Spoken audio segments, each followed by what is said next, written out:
Cesaro, eat your heart out. We're going to go right into jamming with Julie. Champ's got something to say. Wow.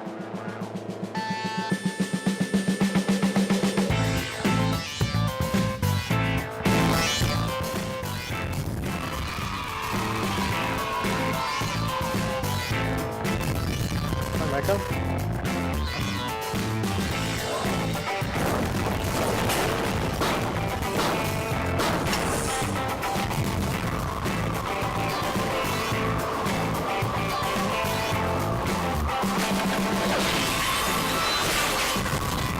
What?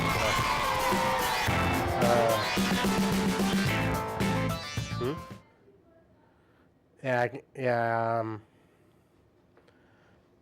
You can hear me. I can't hear you though. No. You got to turn it on. Can you hear me now? I can hear you now. Hey, Ken, can you hear me now? Can you hear me? Yeah, Greg. We can all. Ken, were you able to hear Greg? Yeah, I think all of Bedford. Well, could can you hear Greg. me? Yeah. Through this microphone? Can you see me? Yes. All right. Can the audience see me? Audience at home? Oh, all three of us are on now. Well, yeah, I'm superimposed on your face, so yeah. I can kind of see you. All right, let's jam, Julie. All right, it's time to jam with Julie. All right, jam with the first ever, brand spanking fresh and new WK. We're gonna have to edit that belt.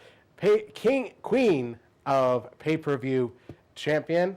That's right. I gotta say the biggest upset in the history of this show, aside from when Julian won it. And nobody ever thought it would happen, but like a diva, I won, and I'm so happy. And I'm very proud to win this. Not like a diva, like a boss. Oh, like a boss. You're like Sasha Banks. It's like you're like a boss. I just want to say on Jamming with Julie that I've had many accomplishments in my life, things like graduating college and such. Mm-hmm. But this is the biggest and best accomplishment of my life, and there are a few people that I really want to thank. Number one, I want to thank you, Ken, for inspiring me to fall in love with wrestling, to be curious about it, to check it out, and to enjoy it. Number two, I want to thank Brian for teaching me all about wrestling and making sure that I didn't make a fool of myself and that I knew who all the wrestlers were and what the history was. And lastly, I want to thank Greg for including me on this show and creating an awesome Jamming with Julie. And I think you're forgetting someone. Who, the printer? Oh, and Pempa. I want to thank Pempa for making my soul happy. Our mascot, the tiny dancing Pempa. Yes. He makes my soul happy and peaceful. So overall, I want to thank you guys for letting me play on your show. We're honored to have you, Julian. Again, congratulations on that. First champion, first queen of pay-per-view, and first champion of 2016 on the Wrestling Connection. That's right, folks. It is episode 97. It is the first episode of the Wrestling Connection in the brand spanking new year of 2016, and just like we went out with 2015 with a bang. 2016 is just as impactful in its first week. We have a lot of news to go over. Even before we get to the week in review, we have some major breaking news from this past week. Yes, because my spelling is totally up to par. Yeah. coming soon to the theater. No, you. Okay. And anyway. Moving on. All right. The first shocking news this week's Cleaning Up the Dirt Sheets is John Cena's shocking injury following his appearance on SmackDown last Wednesday. Not that one. No, the other one. That's not the injury I'm talking about.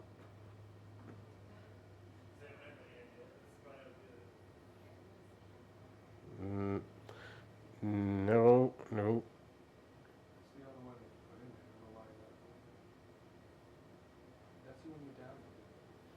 I did not download. These are photos I've downloaded from the past. These aren't the ones I downloaded. No. Well, this is going great so far. Yeah. Can you ad-lib for a second? Okay, yeah, I better stall. All right, so, anyway.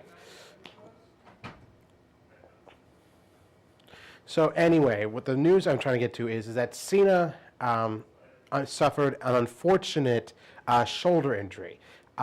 We don't know the severity of it. However, we do know that he did suffer a torn rotator cuff. He did have successful surgery this past week. However, even with his rapid superhuman recovery rate, bordering on superhuman, John Cena is expected to be out a number of months, 3 to 6 months to be exact, and it is highly likely that he will not only miss the Royal Rumble, but also WrestleMania as well. So this is unfortunately bad timing for this, as it was also heavily rumored on several sites that Cena's WrestleMania opponent was scheduled to be the Phenom, The Undertaker. And this would have been the first time that these two had officially feuded since Cena's formative years in 2003. So it would have been 13 years since these two had a legitimate one-on-one feud. It would have been a sight to see two of WWE's resident legends going at one another. However, we here at the Wrestling Connection wish John Cena nothing but the best and a speedy recovery, which is all in all likely, and hopefully he will be back sooner than later. In other shocking news, we found out that for the first time in 24 years, the Royal Rumble match will be contested for the WWE World Heavyweight Championship. That is right. For the first time since 1992, the Royal Rumble will feature the WWE World Heavyweight Championship on the line, be defended against 29 other WWE superstars. Now, the last time I said this happened, like I said, was in 1992, the champion and the man who came out on top of that was Nature Boy Ric Flair, who came in at number 3 and went a little over 60 minutes to win the entire thing, and ended up earning one of his many vaunted nicknames, the 60-Minute Man. Now, safe to say, the news that Roman's title will be on the line throws a number of things into question, and as well as the stance of the WrestleMania main event. Now, Julie, I'm sure you've heard about this news as well, that Roman will actually be defending his championship in the Royal Rumble match. Now, do you feel like this kind of like throws everything, all the WrestleMania plans up in the air, or, I mean, was this WWE's plan all along? Because, I mean, now you have John Cena officially on the injured list. Randy Orton's still out with an injury. Bryan is technically still on the disabled list, but he just hasn't been cleared to return. And Cesaro, another major player, is still out with a rehabbing from a shoulder injury. So now you have 4 major players not on the WWE main event scene. So, and you really have, and it's really one versus all here, like Roman Reigns always states. It's him versus 29 other superstars. I mean, who could you possibly see capitalizing on this? Well, I would love to see Roman. I mean, the poor guy, he won this how many times now, and it keeps getting taken away from him, and all this drama keeps happening, and it's just this ongoing story for the poor guy to keep his belt. I would like to see him beat all the 29 people. I don't know if that's possible, but actually, a question I had for you is, have you ever seen something like this before in all the years that you've been watching? Well, I mean, like I said, I started watching in '01. So, I mean, I found out about what happened in 1992 when the WWF Championship was on the line in a Royal Rumble match. This is the first time I've seen this happen. This, as far as I'm concerned, this is unprecedented. As far It as is unprecedented. as far as the new generation of wrestling fans goes, this is an unprecedented thing. It has never happened aside from 1992. So this isn't something like the Elimination Chamber that WWE goes back to every once or twice a year. And how do you think this is going to work? I mean, is it going to be all 29 in the ring against him? Well, no. It's a Royal Rumble match. It's going to be the same Royal Rumble match. They come out every 60 seconds.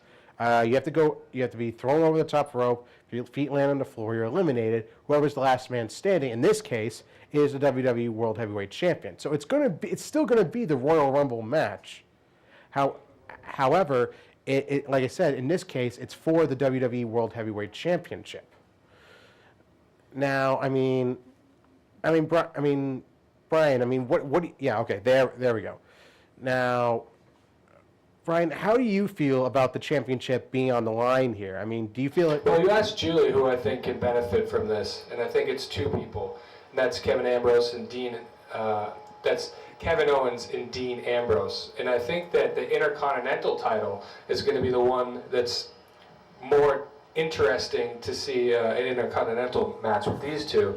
I think there aren't really many competitors besides Roman Reigns and Brock Lesnar, and I'm pretty sure it's going to be those two at WrestleMania. So those are really the only two guys I could see getting the WWE Heavyweight Championship right now.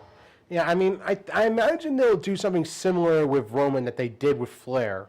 They won't put him at the number one spot because that's way too obvious. But I definitely see Roman getting a single-digit spot, somewhere like I said, from 2 to 9, and him having to fight off at least 25 other guys to get to the end. And I think it's going to be interesting to see if anybody can fend off the Wyatt family. I mean, yeah. And the thing is, you think about it, half of the roster here, half of the 30 men is most likely going to be in some sort of faction. I mean, you have the League of Nations, which consists of 4 men. You have the Wyatts, all 4 members are in there. You have the newly formed Social Outcasts. Likely, you're going to see a good chunk of them in the Royal Rumble. Then you have the New Day. I mean, you have all these tag team competitors in there. So that makes up at least, like I said, half or 2/3 of the entire roster themselves. Then, like you said, you have Jericho entering. You have Big Show, Dean Ambrose, Kevin Owens. I mean, so you really at the most have like 3 or 4 entrants that you don't know about. Well, I honestly think that this could be the end of the League of Nations. I can see all those big attitude guys breaking up in the Royal Rumble. I don't think the League of Nations is working, to tell you the truth. I think they got to cut them quick. It's just not going to be believable seeing Rusev and Barrett and Del Rio all working together. I just don't think that's believable. And Sheamus. I gotta agree with you on that because the whole reason the League of Nations was formed in the first place, I imagine, was to help Sheamus keep the WWE World Championship, and that's no longer a factor. So the overarching question here is what's keeping them together at this point? Is it to keep the U.S. title on Del Rio at this point? I mean, if anything, that gives a little more credit to the United States Championship. That's all well and good, but you need a more overarching, you need a more definitive goal for this group, or like you said, they're better off just being split up. Well, and I would think the smart thing would be for them to help out the Authority. But you didn't see one of them come to Vince McMahon's rescue when he's been getting beat up by Reigns. I mean, I could see if they were the Authority's henchmen, but they haven't taken on that role. Exactly. I mean, you had Sheamus out there. I mean, I'm frankly surprised that they didn't take more advantage of the fact that Vince was turning a blind eye to everything. I'm frankly shocked they only went as so far as Sheamus using the steel steps on Roman. They could have done so much more with the whole notion of Vince McMahon being the referee, other than us seeing his jacked up arms. Yeah, that was amazing. I can't believe he's 70 years old. I can believe that. Yeah. Yeah, a 70-year-old in major need of a tan. Yeah. And that's saying something coming from me.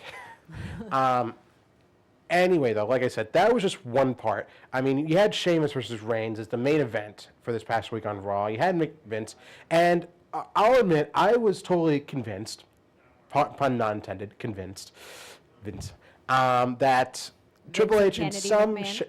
yeah. Well, thanks for explaining the joke, Ted Turner. You're welcome. All right. But anyway, I was totally convinced that Triple H was going to return some shape or form here. The whole thing was going to end in a no contest, and we're likely going to see Triple H insert himself in this whole title situation, or even make himself the next opponent for Roman Reigns. Instead, now we get this. We have Roman defending against everyone, literally everyone in the Royal Rumble match. So another question is, what does that leave for the rest of the card? I mean, like you said, we'll likely see another Intercontinental title match with Ambrose and Owens, the latest installment, since their last title match on SmackDown ended in a double countout. We could very well see a tag team title match, although I think the New Day needs a new opponent because their feud with the Lucha Dragon seems to have played out. Doesn't seem like they're planning on going back to that anytime soon with Sin Cara being on the DL, and I mean, we could see him going up against the Usos now, which we all well and good. I definitely see Charlotte and Becky Lynch having another championship match at the Royal Rumble. So, I mean, it fleshes out a little because the problem with the Royal Rumble is the Royal Rumble itself takes up a better part of an hour, but that still leaves 2 hours, and you have to fill it in with at least 4 or 5 matches to really get a good pay-per-view feel out of it. Otherwise, it just feels like one of WWE Network's hour-long specials rather than one of the major 4 pay-per-views for WWE in the past 20, 30 years. All right, so, I mean, we have that. I mean, like I said, we had this new faction, the Social Outcasts, consisting of Heath Slater, Adam Rose, Bo Dallas, the former Axel Maniac himself, Curtis Axel, and I like that they're at least doing something with these guys, but I just don't get this. I mean, I feel like this is just like I told Brian this. This is pretty much Job Squad circa 2016 because these guys are literally not doing anything right now. Adam Rose has got his crappy Rosebush gossip segment. Like I said, Axel's been persona non grata for months now since his tag team with Macho Mandel fell through. Bo Dallas, I mean, the only thing noticeable about him has been his gut. And Heath Slater is pretty much trying to do his best impression of Sami Zayn there, minus the actual indie cred. So, I mean, Brian, do you see any potential here for these guys, for at least for any member of the Social Outcasts here? I mean, who do you see here having the most breakout potential? Well, I mean, I'm just angry that Damien Sandow isn't with those group. You know what I mean? He's actually, the perfect fit. That's actually exactly what I was thinking here, because I mean, considering that he, pretty much ostracized himself with all of his impersonating, and that he never really had his own individual identity. He would, like I said, he would have been a perfect fit for this. I mean, I guess 4 just seems to be the magic number for WWE with factions. Yeah, they could have dropped Heath Slater, in my opinion. He's my least favorite out of all of them. Anyway, no, I don't see these guys going anywhere. They're going to be fun to watch them get beat up for a few weeks before they disband and go back to wrestling. Wednesday night dark shows. I think the upside to this is that when you're a low ball group like the Social Outcasts or like Slater's last group 3MB, the good thing is you're actually allowed to have a little more creative flexibility with it, rather than be absolutely stilted when you're at the top, like a Roman Reigns or a John Cena. You're allowed a little more flexibility, and I mean, we saw that with Slater and 3MB, well, at least before Mahal and McIntyre got released, was that they were having fun. They were out there, they were rocking away, strumming on air guitars. And here with the Social Outcasts, you saw them being more open and expressive on the mic, except for Curtis off the chain Axel. But still, I think this could be a fun group if they just let them go, just let them do their own thing. Don't worry about giving them a script. Just kind of let them kind of like go from the heart here, and hopefully in some way they can get over the crowd. Yeah, that'd be a good undercard group. I don't even see them as mid-carders, to tell you the No, truth. yeah, undercard. Just let them go out there like main event, superstars, like mainly like B show stuff, and B and C so stuff. And I think it'll work out well for them in the long run. But like you said, I mean, I think they need to drop Heath and they need to stick Damian in there because he's a way better fit than Slater. He's ironically the outcast of the social outcasts here. All right, so I mean, like I said, we had that. We had Charlotte and Becky having a supposedly friendly match, a non-title match, and Becky getting the surprise win here over Charlotte, and then Charlotte showing her family's true colors by blindsiding Becky after Rick provided a timely post-match distraction. And later this week on Thursday Night SmackDown, these two would have a championship match for the Divas title. Charlotte retaining thanks to her feet on the ropes, along with Rick providing another timely distraction, putting Charlotte's feet on the ropes during a pin attempt by Becky. So now we have a clear direction with these two. Charlotte has full-on turned heel. She's fully emulating her legendary Hall of Fame father, using all of his dirty tricks. And Becky is now the plucky upstart face. And I think this is good, because not only now do we have a definite direction for Charlotte, we also have a definite direction and role for Becky, rather than just being the sidekick to either Paige or Charlotte. I mean, Becky's like I said, the plucky young face. She's the last kicker. 10 minutes, okay. And we have and that's what I think is good. I mean, Julie, are you happy that Becky has a direction here now, that she's not just playing second banana to Charlotte or Paige? Am I on? Yep, you're on. Yes, I am happy about that. Because this has been like very confusing and wondering where everything is going. And I think, like you said, it's clearer now. Can I just segue in, since we're talking about women? Right. And being the only woman on the show, may I segue, please, to my feelings on Stephanie McMahon? Of course. Open forum, go because, nuts. You know, the past couple weeks, as you know, they've been showing her a lot with Triple H getting hurt, and now her father getting thrown in jail and everything. I was just wondering, what do you think of her? Because she screams and screams and screams, and it's like fingernails going down a chalkboard. She's so tough and brass, and I really don't like her. What do you think of her? Well, that's kind of the point. She's supposed to be that one authority figure that, as grating and annoying and overbearing as she is, really, unless you have another diva or a woman in the ring, she's never really going to get her comeuppance. The closest thing we got to that this week was Roman tossing Vince into Stephanie, causing her to fall into the ring. That was the closest thing we got. The other closest time we got to Stephanie getting comeuppance was being pushed aside by Daniel Bryan at WrestleMania 30 when he was diving out into Triple H and Scott Armstrong. Yeah. That was the closest thing we got to Stephanie actually getting her comeuppance for being an unreasonable authority figure. Yeah. Do you think the fans like her? Do you think she's likable? Oh, no, hateable? the fans do like her, especially when she gets right to the thick of it with certain superstars. You have to remember last year with the promos between her and John Cena. You have to remember right before WrestleMania, John Cena presuming that he could just enter the Andre the Giant Battle Royal based on his merits and his past championship status, and then Stephanie just turning him down cold.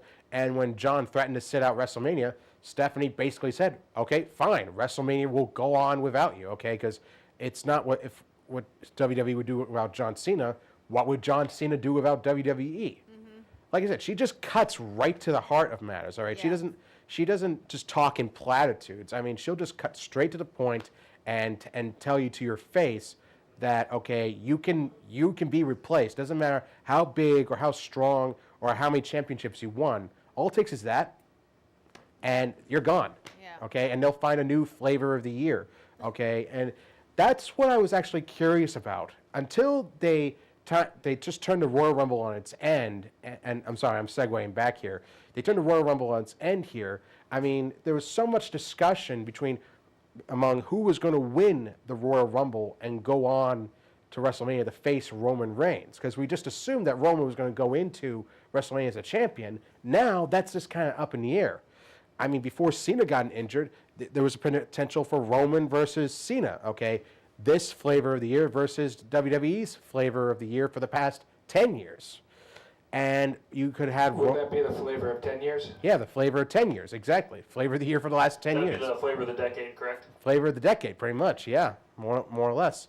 And you could have had Roman versus, again, Roman Lesnar too. You could have Lesnar coming in and storming everyone and pretty much suplexing everyone out of the ring, and it would have been kind of a flip of last year's WrestleMania, Roman, Lesnar too, except this time Lesnar's chasing the championship.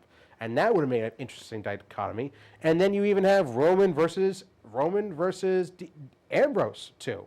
Roman versus Dean, the rematch from Survivor Series.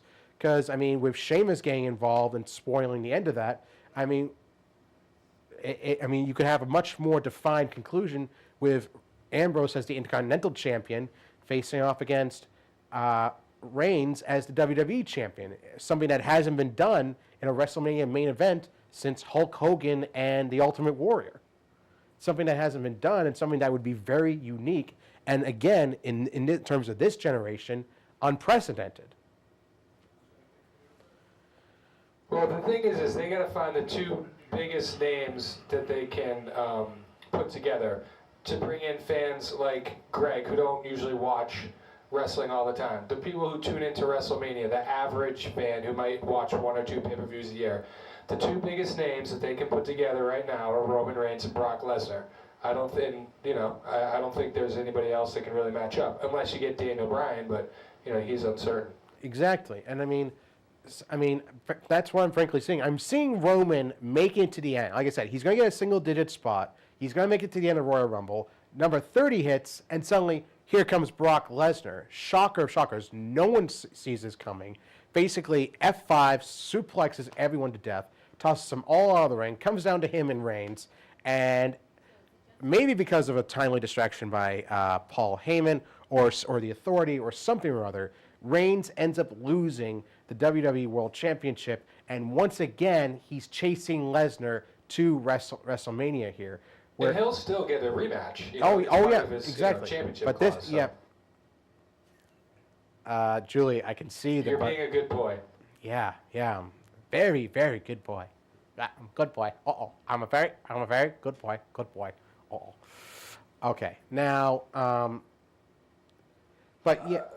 You know what? I think we have. Why don't we end this show by explaining to people who don't know what a Royal Rumble is what a Royal Rumble is?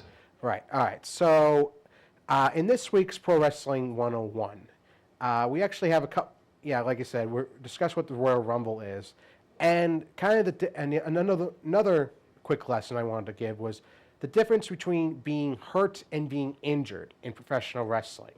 Now, being hurt is like this with Sheamus, okay? Going through tables, taking chair shots, and just being body slammed and thrown to steel steps. I mean, all of that, and it takes its toll on you, okay? Wrestlers have complained about waking up, feeling bruised, feeling tightness in their aches in their bones, in their muscles.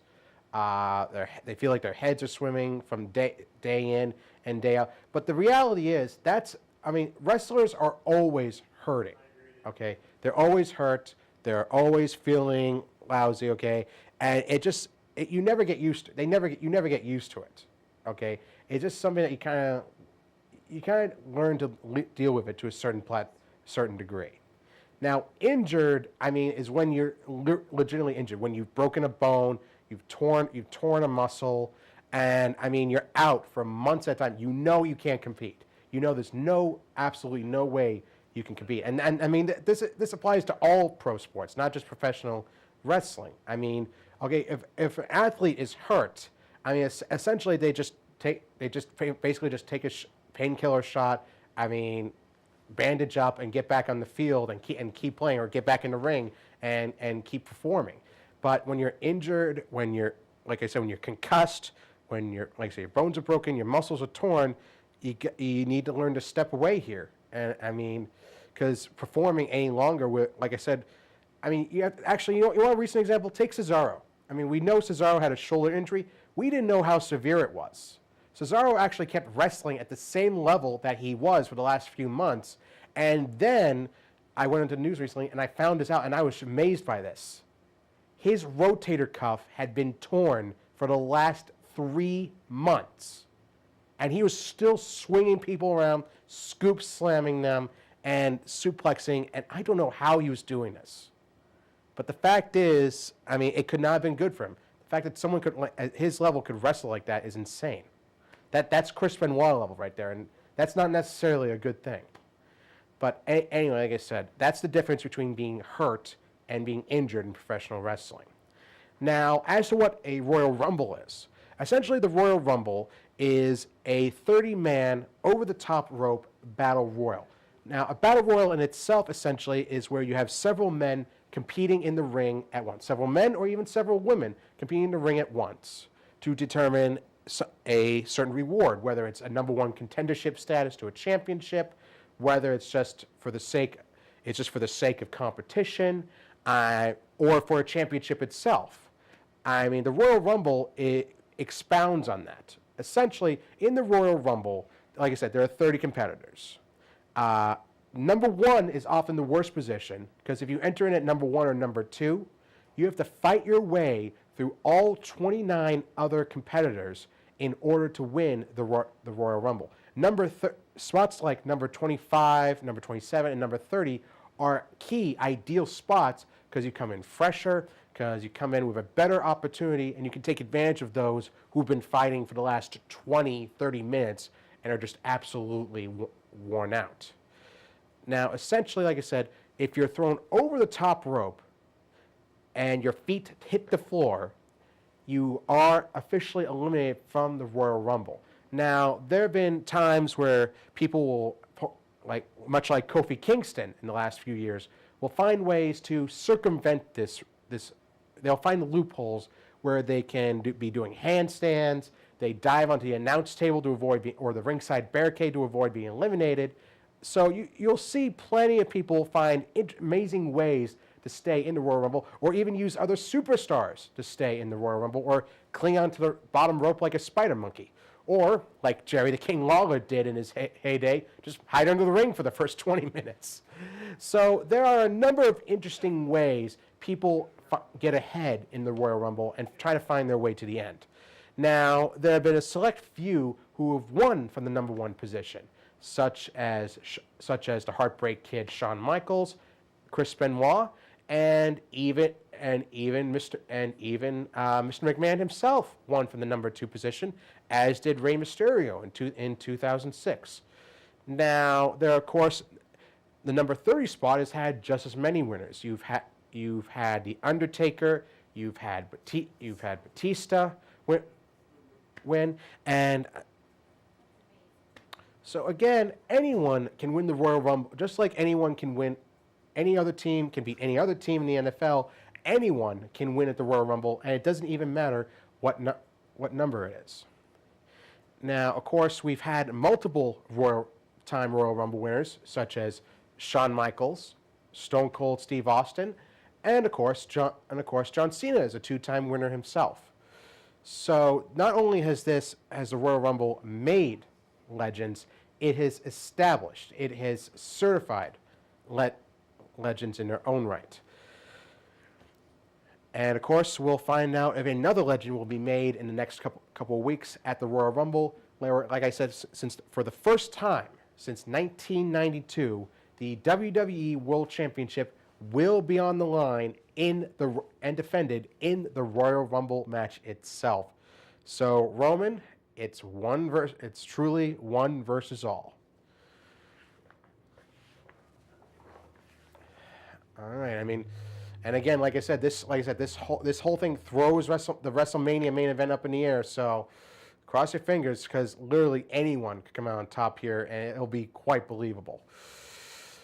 All right, so that is all for episode 97 of the Wrestling Connection. You can catch all of our past and our current and past episodes from here and 2015 on youtube.com/The Wrestling Connection, as well as our Wrestling Connection Facebook page. You can also email all your opinions and thoughts to us at wrestlingconnection@gmail.com.